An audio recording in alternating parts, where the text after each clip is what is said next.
அமெரிக்க அதிபரை சந்திக்க இஸ்ரேல் பிரதமர் முடிவு. ஈரானை எதிர்கொள்ள முடியாமல் திணறல். கூட்டாளிகள் ட்ரம்ப் நெதன்யாகு திட்டம் கைகூடுமா?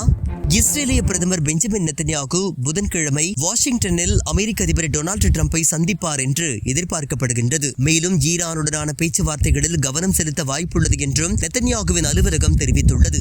அந்த அறிக்கையின்படி தெஹ்ரானுடன் எந்த ஒரு ஒப்பந்தமும் ஈரானின் பாலிஸ்டிக் ஏவுகணை திட்டத்தில் வரம்புகளை விதிக்க வேண்டும் என்றும் இஸ்ரேலால் பெரும்பாலும் ஈரானிய ஜெராக்ஸ் என்று குறிப்பிடப்படும் நட்பு பிராந்திய குழுக்களுக்கான ஆதரவை முடிவுக்கு கொண்டு வர வேண்டும் என்றும் நெதன்யாகு நம்புகின்றார். ஈரானுக்கும் அமெரிக்காவிற்கும் இடையிலான பேச்சுவார்த்தை தொடர்ந்து இந்த சந்திப்பு திட்டமிடப்பட்டுள்ளது. எதிர்காலத்தில் ஏற்படவிருக்கும் எந்த ஒரு அமெரிக்க ஈரான் ஒப்பந்தத்தின் நோக்கம் மற்றும் திசை குறித்து விவாதங்கள் மற்றும் பிராந்திய பதற்றங்கள் அதிகரித்து வருகின்ற சூழலில் அதை மையப்படுத்தி ட்ரம்ப் நெதன்யாகு சந்திப்பு நடைபெறும் என்று எதிர்பார்க்கப்படுகின்றது. இந்த சந்திப்பின் போது ஈரானின் பாலிஸ்டிக் ஏவுகணை பயன்பாட்டை நிறுத்த ட்ரம்ப் முயற்சி எடுக்க வேண்டும் என்று நெதன்யாகு வலியுறுத்துவார் என தகவல்கள் வெளியாகியுள்ளன. ஈரானின் பாலிஸ்டிக் ஏவுகணை பயன்பாட்டை அமெரிக்காவால் சமாளிக்க முடியாது. எங்கே அமெரிக்கா மீதான ஈரான் கோபம் நட்பு நாடான இஸ்ரேல் மீது திரும்பி விடுமோ என்று நெதன்யாகு பயப்படுவது ஓரளவு தெளிவாகின்றது.